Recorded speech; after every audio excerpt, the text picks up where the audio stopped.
Hey, my name is Brent here on Cloudy with a Chance of Meeples. Welcome to Ideas, a time where we sit down with publishers, designers, and illustrators in the board gaming hobby and chat about how they got their ideas from just simply ideas to the games that we love to play. And I believe that community is built on conversation, much like games are built on ideas. And so that's why ideas exists, this podcast or this series of interviews exists. And today, from across the pond for me, from Germany, we have Jeff Allers. How's it going, Jeff? Great. Hi, Brent. Good to be here. um yes, thank you again, thank you so much for taking the time. And I say across the pond because I'm in central Canada and you are in Germany, but you didn't grow up in Germany, right? Correct. Yes, I grew up in Iowa, actually. Okay.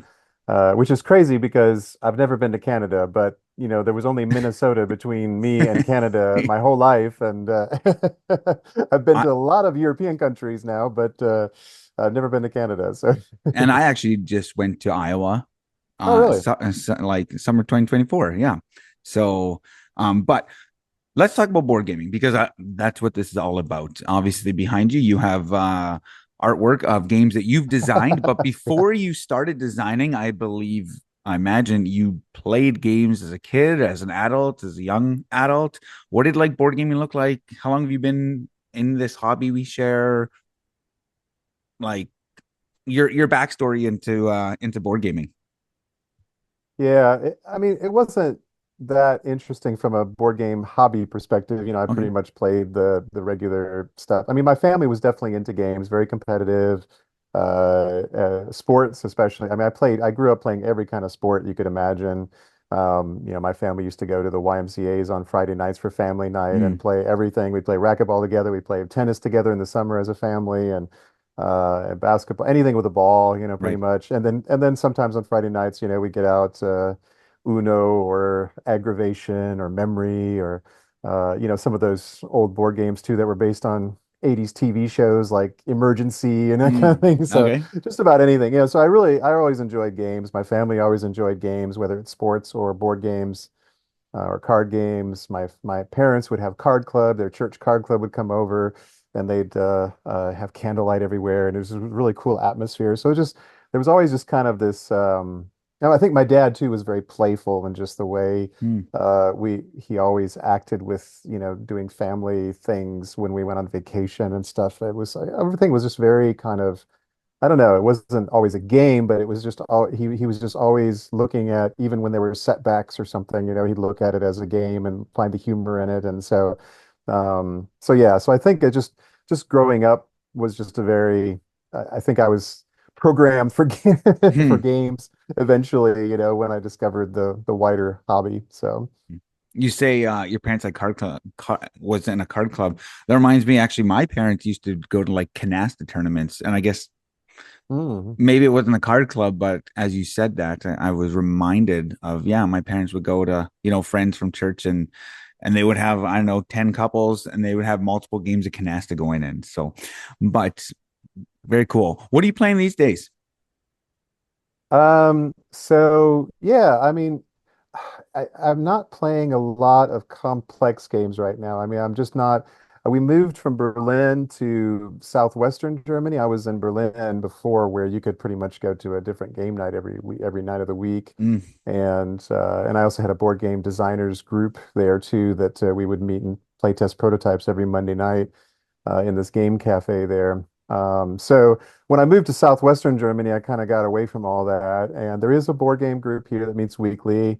I don't make it every time, but I don't know. I just have so much else going on right now that I haven't had much of a chance to play more complex games. I still have some on my shelf, that like I'd like to play some Splatter games. I'd like to play mm, Indonesia. I've got that on my shelf. Brass Birmingham. I'd love to play War of the Ring again. That's probably one of my most complex games rule-wise, but it's so fun and so thematic. But instead, I'm playing a lot of lighter games right now, and just because I can play it with a broad group of people and people that are non-gamers and just yeah, simple card games or the Essen game that I got was Tower Up. That's a really nice, really okay. quick tower building game. Has some nice strategy, kind of a throwback to the old school style of Euro games. So those are the kind of games I like to design too. So I actually so I'm you speak on Tower Up. I've seen some stuff on it, and yeah, it kind of has that like Ticket to Ride looking map, and then that's one where right you put one down, but then you have to put the same color on other ones, and then you can put your right, roof right. on or stuff like that, right? Right. Yeah, you always have to add whenever you build, you always have to add your roof to one of the buildings you either built or added to. So Right. so yeah, it's just really simple rules, goes pretty quick and yeah, it's almost Ticket to Ride simplicity and but some interesting things going on that something a little new, but then the rest of it feels very familiar, so it's pretty Hmm. easy to pick up. Right on. I find myself gravitating. Well, typically I play like 30 to 60-minute games. If you look at the stuff behind me, majority of them are lighter games per se. But for people outside of the hobby, they're like, these aren't light games. These are like heavy games, right? But for those in the hobby, it would be lighter games. So I'm always looking for like 30 to 60-minute games. And I'm really actually gravitating Mhm. to kind of towards like card games nowadays. There's just something about it. My favorite game of 2023 was a game called Romy Rammy, which is like a take on Rummy. Yeah, I have that too. I haven't played it yet, but I picked that And up the other day. I love that game. Like Mhm. it's so much fun. I just played it recently with a game group, and there's just something sometimes about just sitting around a table and just maybe the conversation is almost like the game is secondary and the Mhm. conversation Mhm. and those relationships being built is almost the primary. It's not the focus, but those are the things you kind of take away from game nights, right? Yes, definitely. Yeah. And so yeah, so I'm always kind of looking for smaller games because I don't have lots of time. I got young kids as well. Right, but right. but let's dive into game design. When did you start kind of having that creative bug in you to be like, you know what, I can design board games. Like, how did that come to be? Yeah, so I studied architecture in college and then I moved to Okay. Berlin right after college. And so while I was there, then I got involved in a German church that was there and started doing youth ministry and ministry to East German youth in an outreach that they were doing. And after that, yeah, as I was doing that for a few years, I really felt like, oh, I think I need to do this full time. It was frustrating, because architecture is more than a full-time job. It's Mm, usually overtime. So, yeah.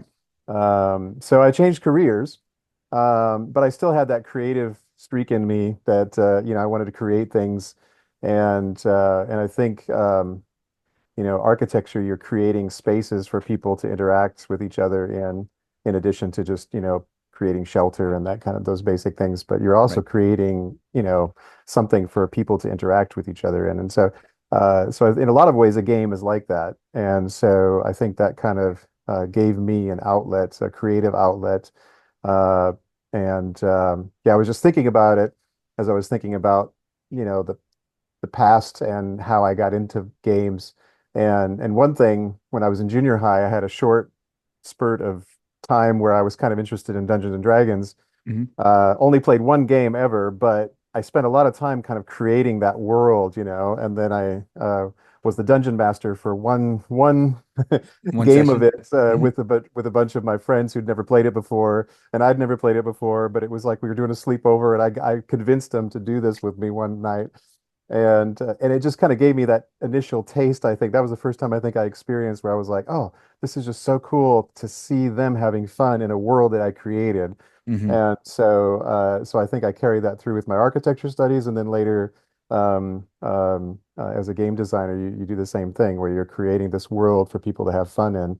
But I didn't really know about it until I started going to game nights in Berlin, and I was at this really smoky cafe. They didn't have, no smoking in cafes yet in Okay. Berlin at that time in the 90s. So every cafe, it was just smoky and everybody was smoking. And so I just remember meeting with a bunch of Germans there, and one of the tables, these people were playing, it looked like homemade games. I was like, what is Okay. that? There's not finished art, really, kind of sketchy, kind of games, and so they told me, oh, those are game designers, and so so they I was like, oh, I want to do that. I want to go over there and see what they're doing. And so I joined them at their table the next time and played their games, and they turned out to be, some really nice people and really encouraging. And so I started to have my own ideas, and eventually I had enough courage to bring them to the group, Mm. and they immediately reacted very positively about it. And one of the early designs that I showed them, they were like, "You should show this to a publisher." I'm like, okay. And so. One of those guys was Torsten Gimler, who did No Thanks. I don't know if you Okay. know that card game. I know the game. I haven't played it, but yes, I know. Yeah, yeah, yeah. And Andrea Meyer, who was also a game designer. Gunter Cornett, who did Hey, That's My Fish. So Okay. a lot of published game designers, and yeah, they were super encouraging and helped me get my start. Hmm. So what was that game that you showed them? Do you remember? Or Yes, well, did it get published? it became Heartland, which later Okay. was republished as Gunkimono. Okay. So. That's what's And Gunkimono is like Renegade Games, right? Renegade, right, right. And Hmm. before that, Heartland was by Pegasus. So, Okay. I'll be totally honest. New York Slice right there. Other side, whatever. It's early in the morning here. That's the only game of your designs. That's the only design of yours that I A mhm. own and B have played. Um, which I love. From the first time I ever saw it, the production of the game, it's like a pizza box and just like everything. It just looks like pizza, and it's got that I cut you choose mechanism, which I find really fascinating because there's so much tension in how you set it up, and you I guess kind of it was piece of cake before it was piece of pie or before it was New York Slice, right? Yes. Yep, And yep, yep. so Yeah, kind of I've got all the versions up here above me here. It's got a from the that is prototype awesome. up here. There's the cake version, the pizza version, there's the Japanese cake version, and then the Polish pizza version. So it's That kind of, is I thought it'd be that's kind of fun to make all that those up. is. And you so kind of like you quote unquote pioneered or started that genre game mechanic per se. And so where did you get the idea of that whole I cut you choose, I split you choose, whatever however you want to say it? I think on BGG it's referred to as I cut you choose. Like, Right, right. was that like real life? Were you like cutting a pie one day? No, Or no, like where did it actually, I come in? didn't pioneer it. It was actually Alan Moon, designer Right. of Ticket to Ride, Yeah, there's with San Marco. San Marco, right. San Marco, yeah, exactly. And so, yeah, so I think that was the first game with I Cut You Choose. Okay. And so I was, yeah, I really liked Alan Moon's games before Ticket. I mean, I like Ticket to Ride as well, but he made a bunch, before that. I mean, Hmm. what was it? Elfenland, won Spiel des Jahres, the game of the year in Germany before Ticket to Ride did, Okay.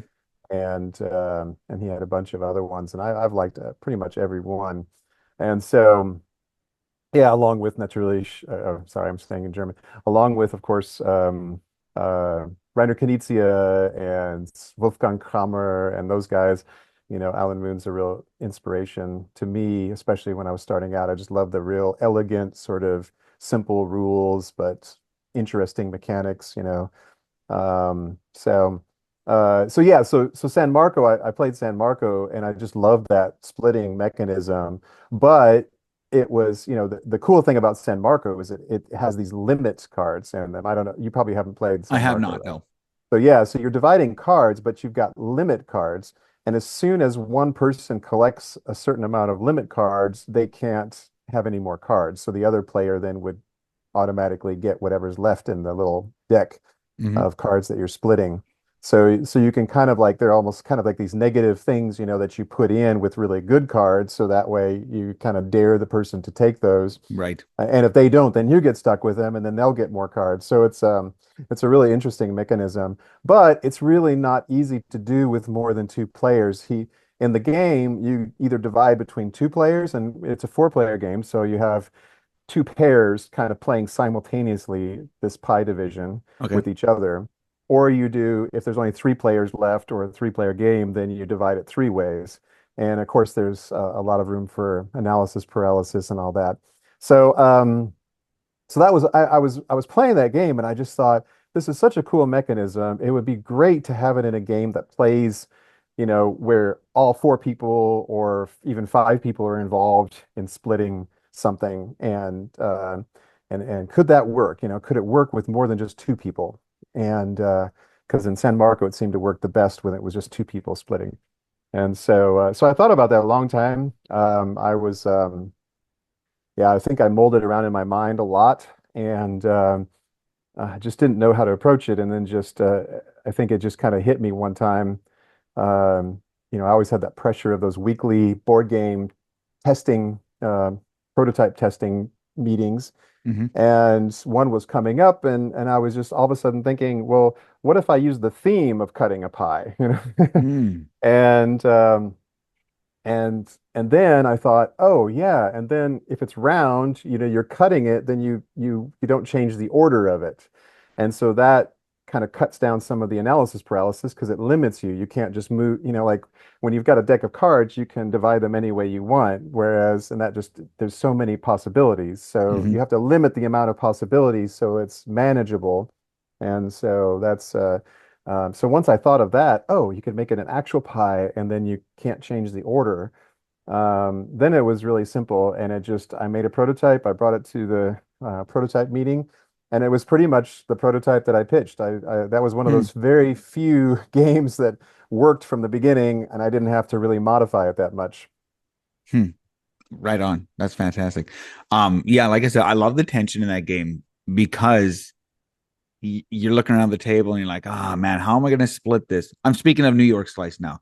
Mhm. Because obviously I love pizza, and so the theme speaks to me.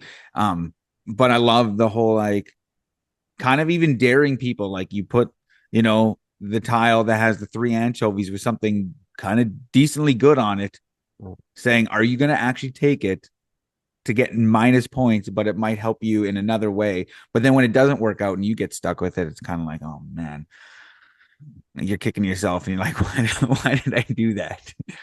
Um, but moving on from that, you've also done Loot Dispute, and you actually did a little video on your own YouTube channel about the rhythm of board games. And I watched that, and I watched it actually a couple times because you described the rhythm of board games in a way that I'd never heard, and I'd never even kind of thought of how turn structure works and things like that, and kind of the rhythm of a board game. So, do you want to like share a little bit about that, and then we can just like dissect that a little bit? So, what do you mean rhythm of board games?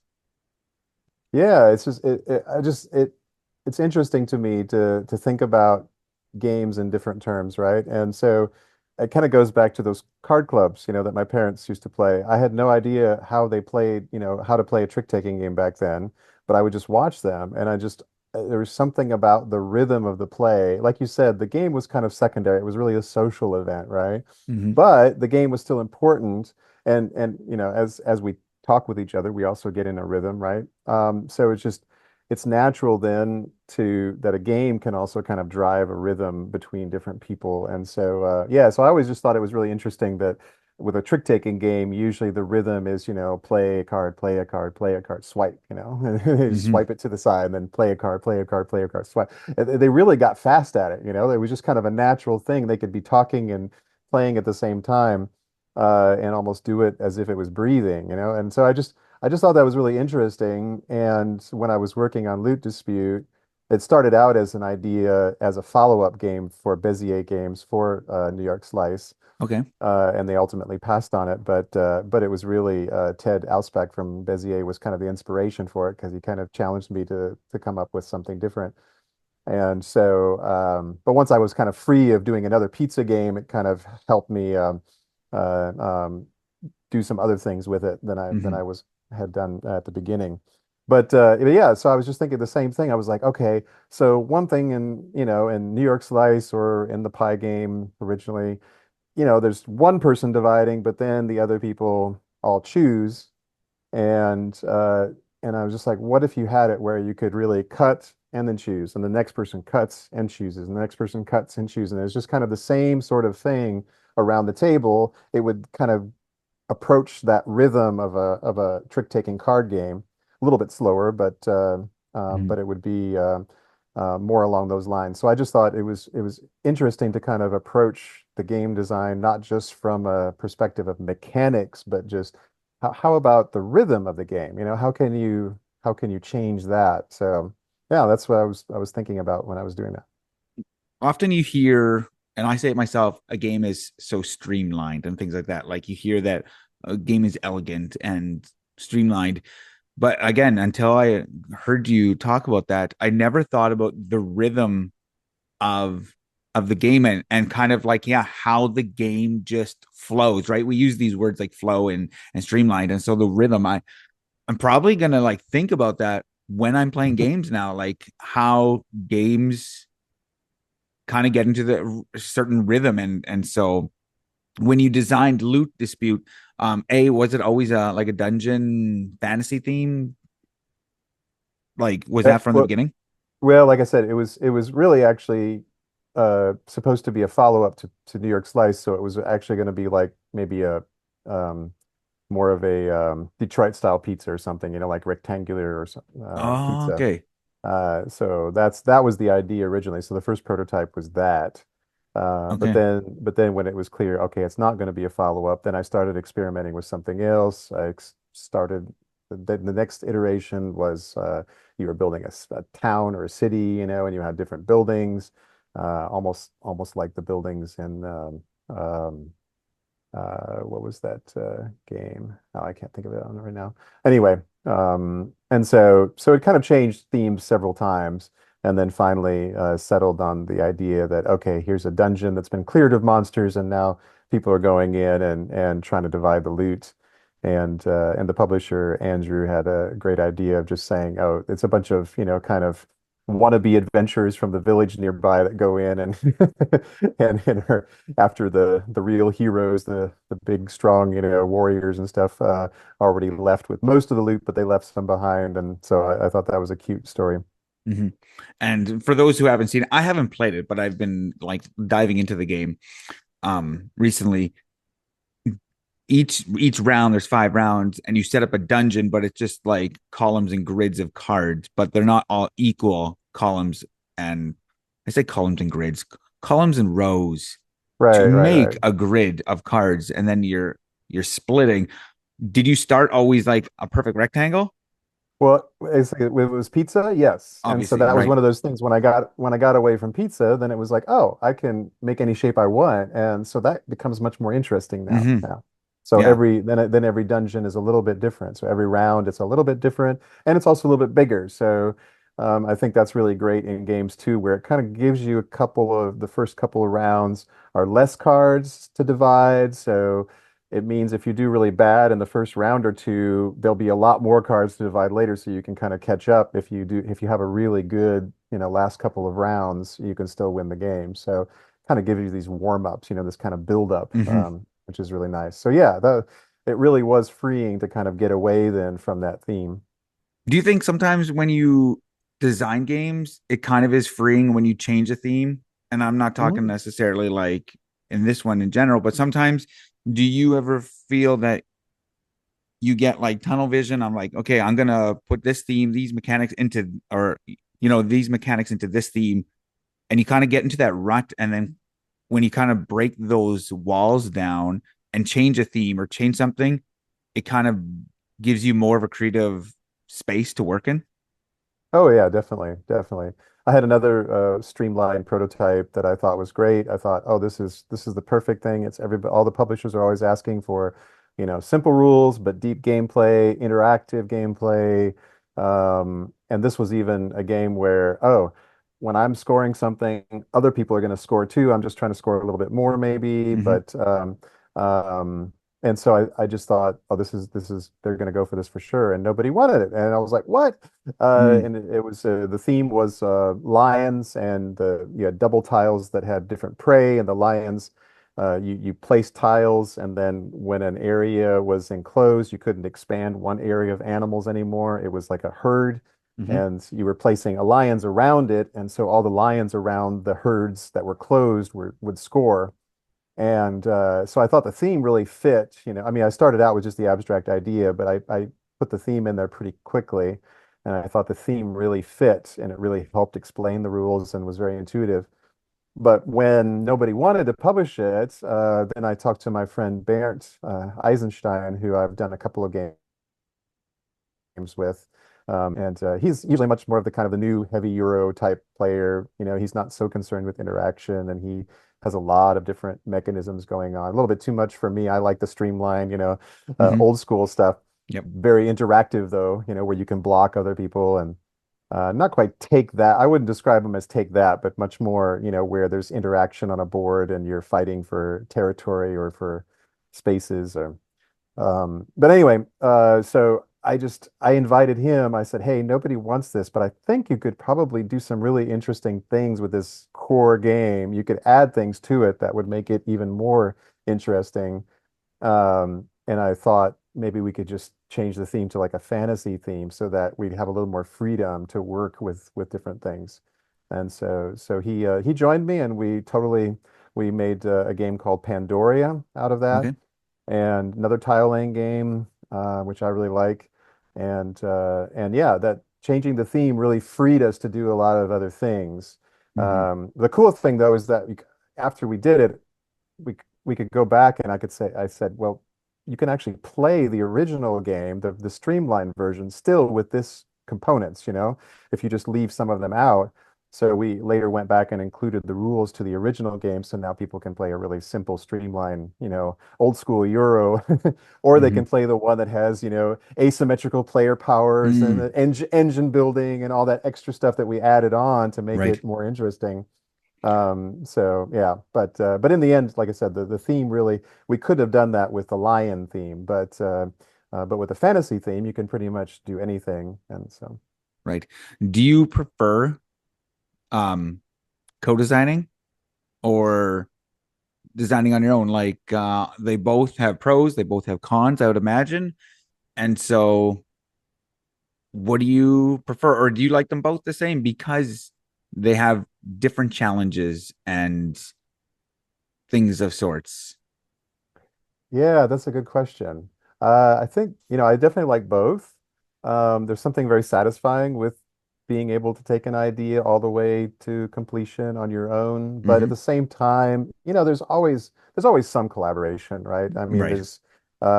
I mean, with Citrus, behind me, Citrus, the publisher was also he's also a game designer. He did Orleans, Mm-hmm. which he published after Citrus, and so he's a great game designer, and he really took Citrus. The game I submitted was completely different than the game that got published. It was Okay. he worked with me on that, so we really collaborated on that after I submitted the game and after he gave me the contract. So in a way, every game is a co-design.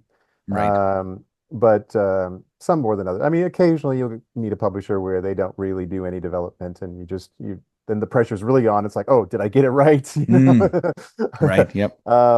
But like New Amsterdam was one of my most complex games, and I basically did that on my own completely. So it was like Mm, I was always second guessing myself. yeah. Uh, but yeah, I do enjoy working with people. So it's whether it's with a developer or one of my best friends, Bernd, who I've done three Okay. published games with, and a couple of unpublished games with. It's just a fun activity to do with a best friend. I mean, it's Hmm. just especially we have this. We're very different, but we had a lot of good kind of my ideas would spark new ideas in him, and then his ideas would spark new ideas in me, and it was really a great back and forth. It was kind of a rhythm. Right. Uh, Yeah. I love it. so yeah, yeah. And then also during the pandemic, I got to a chance to work with Matthew Dunstan, who I Hmm. just met online through Twitter, and a really nice guy who's also now back in Australia.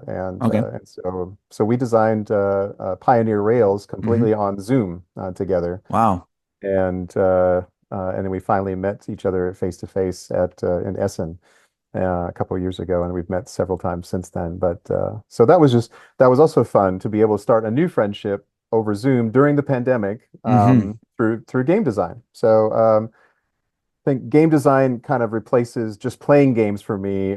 It's a way to socialize with other people the same way that playing games is for most people. Hmm. So, final question, as we got a few minutes here. What are you working on these days, or what can you say on your current projects that you're allowed to talk about? What's coming down the line, like say 2025? Do you have any games coming out? And again, share what you can. Mhm. Yeah, not a whole lot. I've Okay. been really busy lately, so I had a few games come out in the last year, but with Donut Shop and Pandora and Pioneer Rails and a new version of Pandoria, and I've been working a lot on getting some of my older games republished. Okay. Just like New York Slice used to be, a piece of cake, and so. Because games are so quickly forgotten these days, and they're kind of out on the market, and unless they really are a huge hit, they're kind of after a couple of years, they're back in my hands. The rights are back in my hands. Hmm. So usually 5 to 10 years later, I can get them published again, which is encouraging because then you think, okay, it was a good game, and it still is a good game. It just needs to be introduced to a new audience. Right. So I've been doing a lot of that and done some children's games designs that I pitched in Essen, and I'm hoping that we'll see what happens. But no new contracts right now. Okay. Right on. Well, this has been fantastic. I've learned a lot, and I hope those watching have been encouraged in game design and just seeing the ins and outs. And I love hearing things like this because I'm the guy who's reading the back liner notes on CDs back in, high school in the late 90s and 2000s, and looking at all the personnel and, oh, this person worked on this album and they were also producing on this out. Like I love that stuff, and I find chatting about game design and how they came to be similar. And so that's kind of one of the interests as to how this all started as well. But I truly believe that the conversation, communities built on conversation, and board games bring just that. And so I'm gonna post this um later. Obviously, if you're watching this at that time, it's already up. But I just want to yeah, thank you for taking the time. And for those that are wanting some neat I split you choose, check out New York Slice or Piece of Cake or whatever version is available to you, because it's an absolutely fantastic game, which I gave as a Or wedding loot gift. dispute. Or loot Or, dispute. or and I was going to say, or Loot Dispute, which that's on my list now that I want to get that. I want to get a copy of that because I like the I split you choose mechanism.